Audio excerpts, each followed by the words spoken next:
Good afternoon, everybody. This presentation, as you can see, we are going to be talking about some trends that are happening in the industry, especially in the last decade, and why a new security architecture is required to address these trends, right? So as you can imagine, in the last 10 years, how we consume software has changed dramatically. We no longer acquire software, install it in our data centers, and run them like we used to do 10, 15 years ago.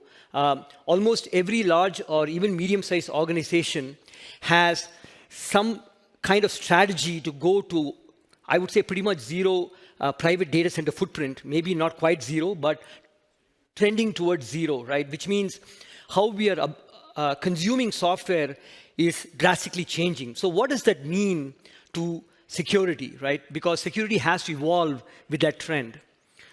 So if you look at it today, there are many different ways in which interactions happen on the network, right? There are users who can be working from offices. There are users who can be working from remote locations, accessing services either in SaaS applications, or many organizations are moving their applications to public cloud, like the hyperscalers. And so now you see a big web of connections, right, of users and even devices and agents in the future accessing these services. Now, why does this require a new security architecture?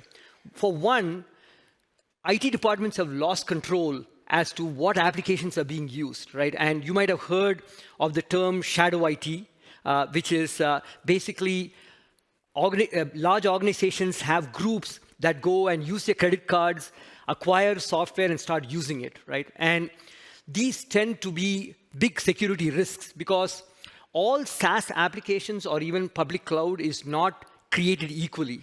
So if you take even simple examples of like cloud storage, right? There are over 200 cloud storage applications. All of them are not created equal. And when it comes to SaaS, even when you go with the most trusted names, like take Google or Microsoft or Amazon and so on, it's a shared responsibility model. Those vendors secure their infrastructure, but your data is your responsibility, right?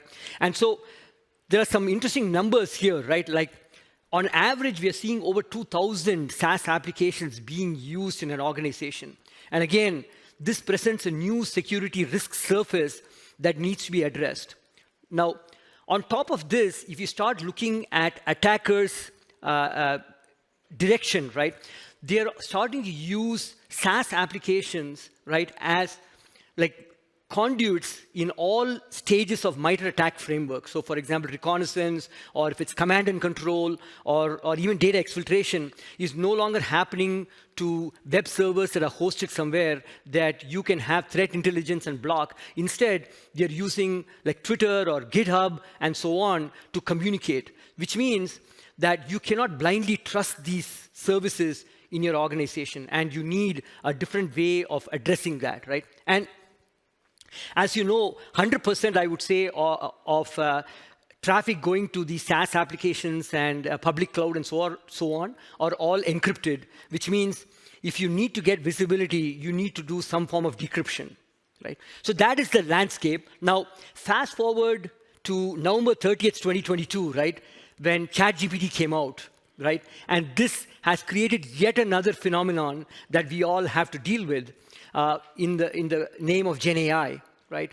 And today, I think there's thousands of GenAI apps, SaaS apps, forget all the private apps that are being built, which provide services for various different things, like marketing, checking English language, or making sure your grammar is right, or even building images and so on, right? And of course, a big part is also writing code, right? So this forms another big threat area that was not there 3 years ago, right? So what I want to emphasize here is this whole threat landscape is completely changing. Now, from a business point of view, there's a strong push for adopting GenAI and these AI applications because they can provide a lot of productivity improvements. But at the same time, what data goes into this can be used for training, as you know, and if you are following some of the trade reports, you see a lot of cases where, especially initially when GenAI came out, there were a lot of companies that went outright and blocked it because they had some of their company data. So if you are in a vertical that has regulated data, it's your responsibility to protect the citizens' data, right? We are here in Europe where GDPR is pretty big. And so it's a responsibility of organizations to protect like regulated data, or almost all organizations have intellectual property which you want to protect, right? So we kind of did a survey in my company, and I'm sure there are many such surveys, right? Most organizations are allowing, in this case, you see 89% of organizations are allowing their users to use these applications. Now, what is even more telling is, in this study, about 60% are using their personal emails to go and access these applications, right? So whether it's Copilot or Gemini, you can log in using your Gmail address, right, or Outlook address. So why is that? And they're using it at work, using their work machines. Now, this poses a big threat because when it comes to consumer-based applications, SaaS applications, you're giving up all rights to the data. That data can be used for anything that the service provider desires to. Now, also looking at the type of data that is going to these GenAI apps, I'm not sure how clear this is, but the top one is source code, right?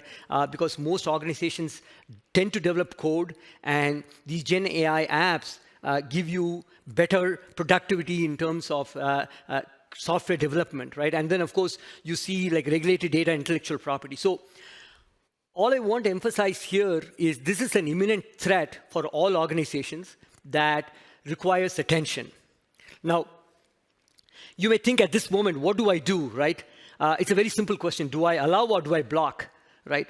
Because there's two forks in the road. Either you block and say, I'm completely safe, but then you're left behind because the world is moving on by adopting these applications, or you allow, but then you're opening up the surface, right? Now, luckily, you don't have to choose one or the other, and there are ways in which you can safely enable these apps, and that's what I want to try and talk about, right? So if you look at this picture kind of shows what security looked like 10 years ago, right? And maybe even in some of your organizations, it still is the case, where when you had your own applications and your data in your data centers, you could afford to have security solutions like firewalls and proxies and so on in your data center because everybody had to come there, right? And you could add more and more security tooling to detect threats. But now, with the emergence of SaaS and GenAI and so on, everything is out on the internet. It's not in your data center. So this kind of architecture is no longer like the best approach to address this. And so what do you do, right? So there is, interestingly, if people are following Gartner, so there is a newer architecture. It's called Secure Access Service Edge, SASE for short, good acronym there. So basically, the idea here is wherever the users are, wherever your offices are, is to steer the traffic to a common layer of security that is delivered in the cloud, right? And as the users are accessing the services, whether it's SaaS applications or public cloud, you go through that layer where you have a zero trust engine that is able to apply policies that will be more modern and will allow you to safely enable these apps as opposed to just blocking them or just blindly allowing them, right? And this applies not only to SaaS apps, but also to your private applications. So you have one layer of security, which means you're consolidating things like VPN technology and firewall and proxies all into one layer of software service that is completely delivered in the cloud, where you don't have to worry about racking appliances, configuring them, and making sure they're up and running, right? It's somebody else's business. Now, it's also important that when you have such a architecture, that the points of presence of this is important, right?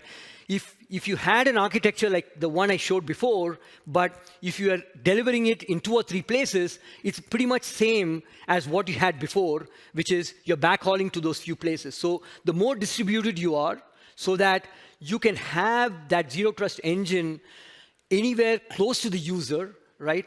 So that the latency of accessing the security service is minimal is very important. And the other thing that is also important is public cloud is not optimized for such a service.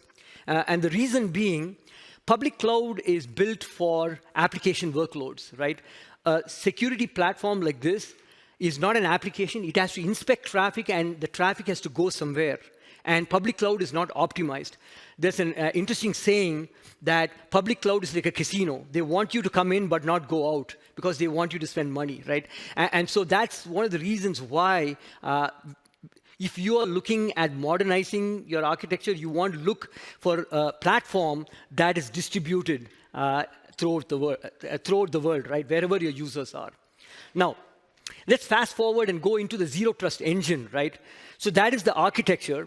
Now, when it comes to the zero trust engine, where you want to safely enable these apps and not just choose allow or block, you need to understand what has been going on, the evolution of network protocols over the years, right? And applications, I should say. If you go back to the 1990s, Checkpoint came up with the pioneering concept of transparent firewalls, where you're able to apply security policies based on port numbers and protocols, right? TCP 80, 443, and so on.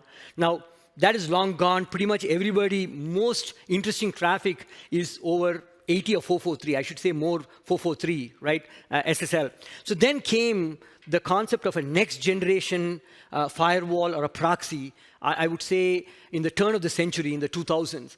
Now, what the next generation firewalls and proxies did was they could go and look deeper in the packet. They could look at a URL, or they could apply some signatures and tell, hey, even though this is 443, it's going to Facebook, right? And you could set some policies based on that.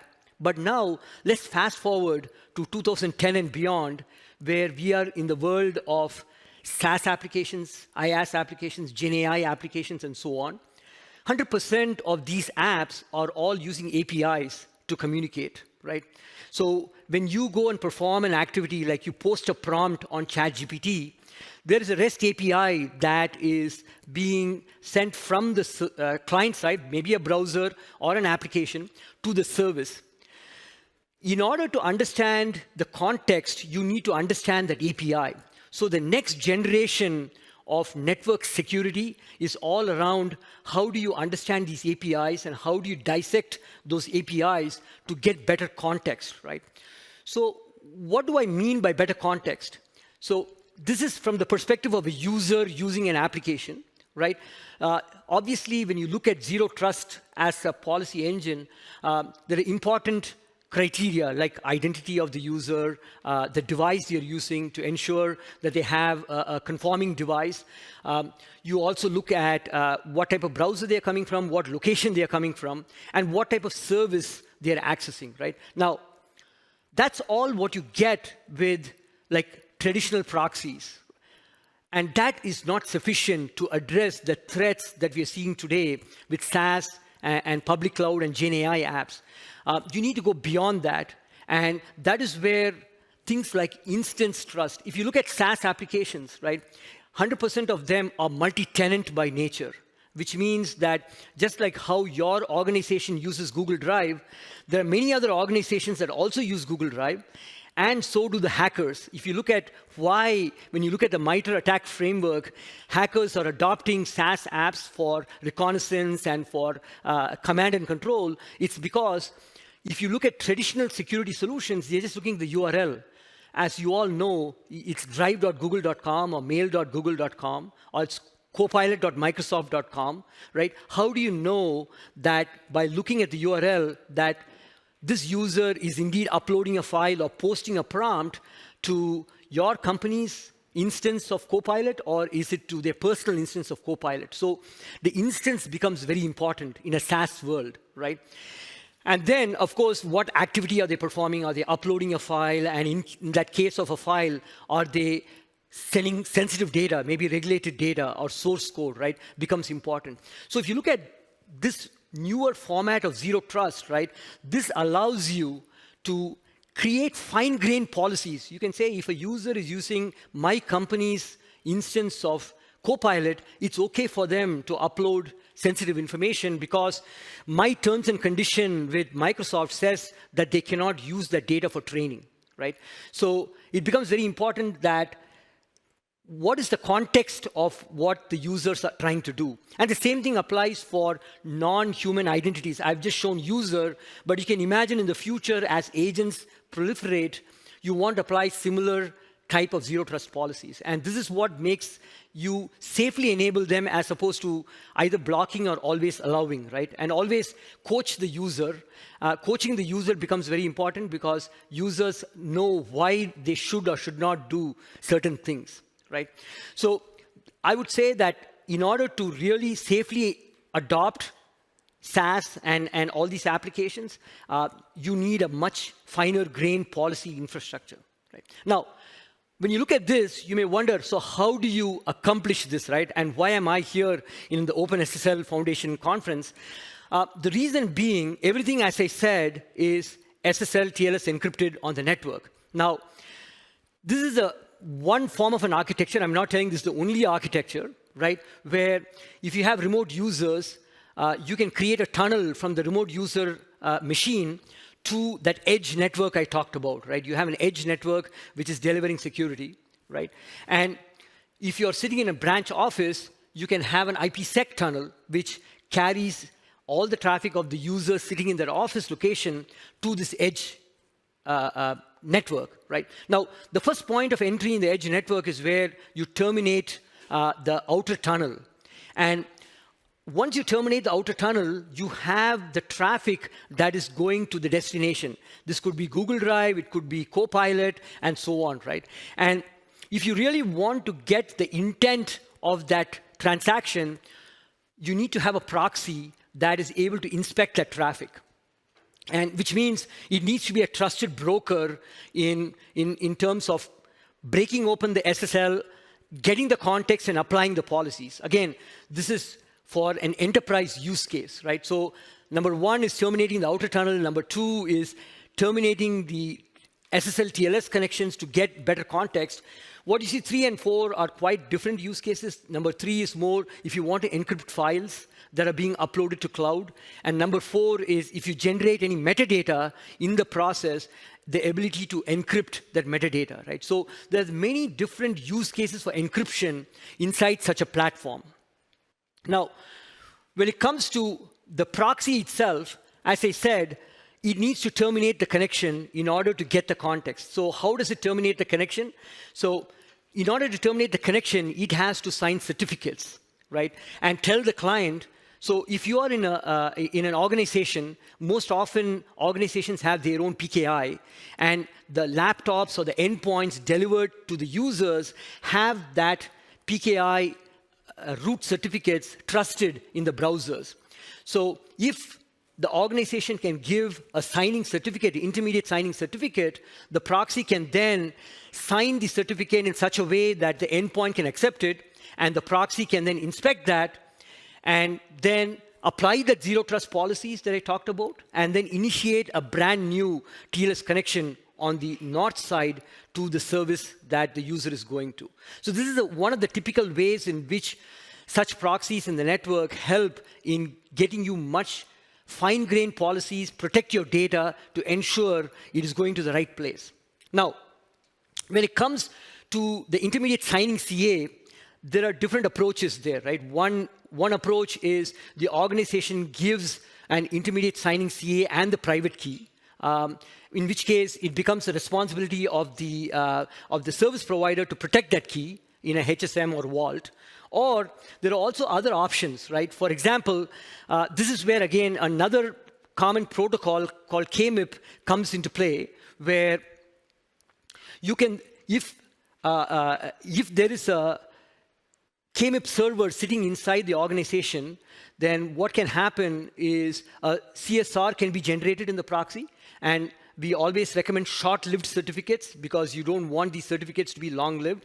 And then a CSR is generated, and using KMIP, that there's a signed request being sent to the server that is sitting inside the organization. It could be public cloud, or it could be inside the organization, right? So in that way, there is no private key of the organization sitting inside the security platform. The security platform generates a public-private key pair, creates a CSR out of it, sends the CSR for signing, and the ultimate signing happens in the enterprise, under the enterprise control, so they can cut that whenever they want to. So these are common approaches that organizations adopt in terms of keeping the security high. Now, let me switch and talk a little bit about post-quantum, right? So in all of this, we also have to keep in mind that quantum computing is going to be here soon. That's what we hear. But today it's not there, but at least in the next 5 years, there's a possibility of quantum computers that can crack some of the encryption. And so we heard in a couple of talks earlier about how certain threat actors are saving data today so that they can decrypt it later. So with that in mind, these security platforms also have to adapt to that changes, right? And so when you typically look, I'm not going to go through all of this. I'm sure most of you are familiar with this.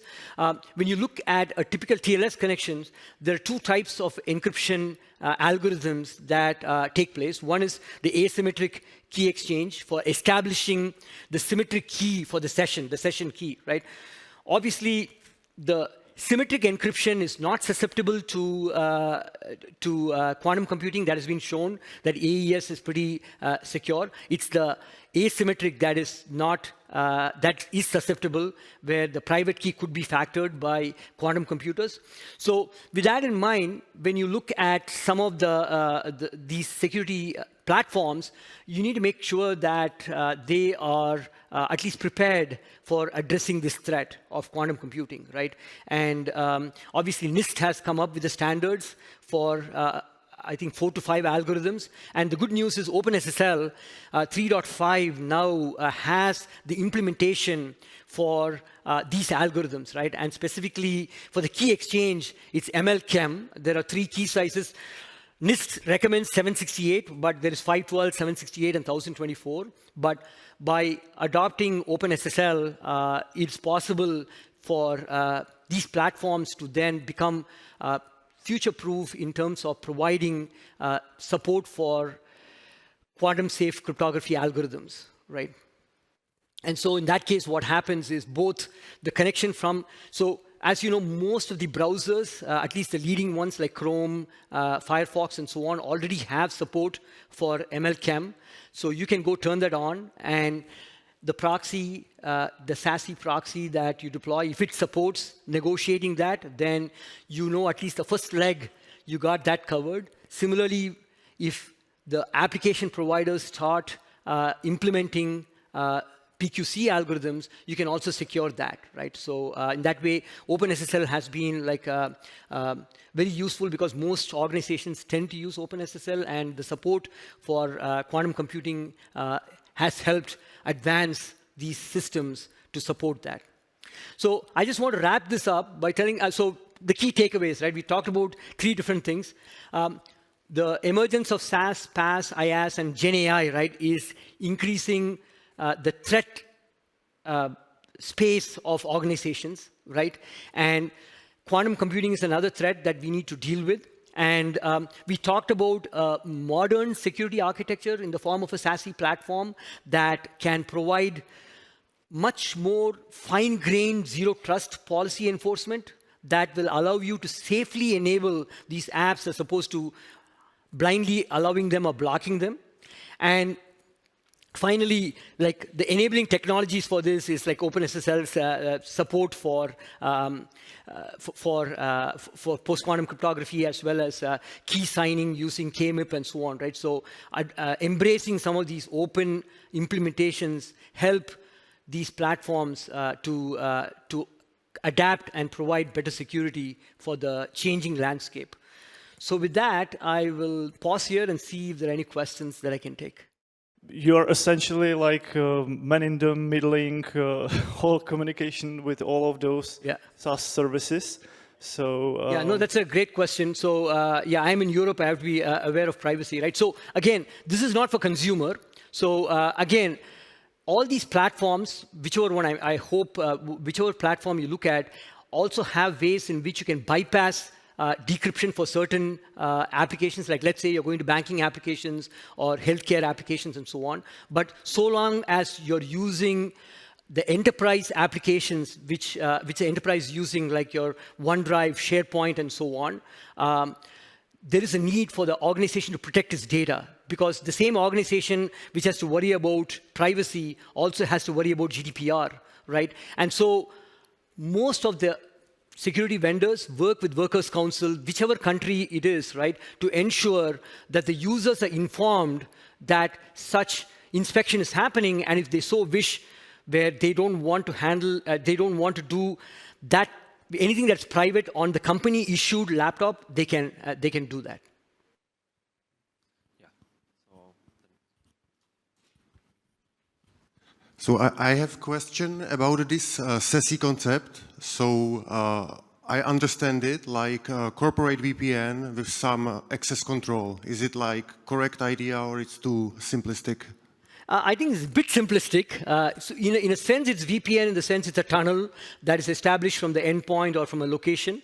But in a typical corporate environment, you're protecting your assets in your data center, right? Here, you're going to assets that are out on the internet. So you need to account for that. And the second one, as I said, is SaaS applications are multi-tenant by nature, which is not the case for VPN. VPNs are handling only a single tenant implementation. So the ability to handle multi-tenant nature of applications and providing fine-grained policy is also another differentiation. Thank you. Yep. So doesn't this architecture increase the attack surface? We are basically introducing additional points of failure. Yeah, so that's a great question. So yes, so you're obviously going through another boundary, right, threat boundary.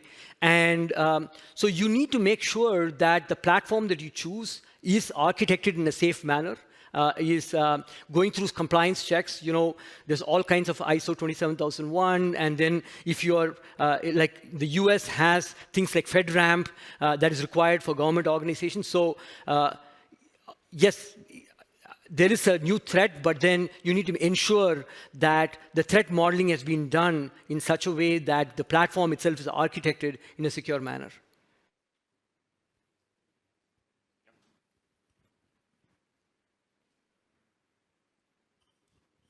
Hi, Krishna. So how would you deal with the application who are using a pinned certificate? Yeah, okay. So that's a good question. So the question was, how do you deal with applications that have pinned certificates? Obviously, with certificate pinning, you cannot decode in the middle. So there is no theoretical, I mean, theoretically or practically, it's not possible to crack that open, right? So there are a couple of options. One is, if that pinned application, so browsers are generally not pinned, it's the applications. If the application is pinned and it is your corporate application, then there are other ways to govern the data, so you can allow the access. But if it is an application that is pinned, but it's not your company's application, then you may want to block it.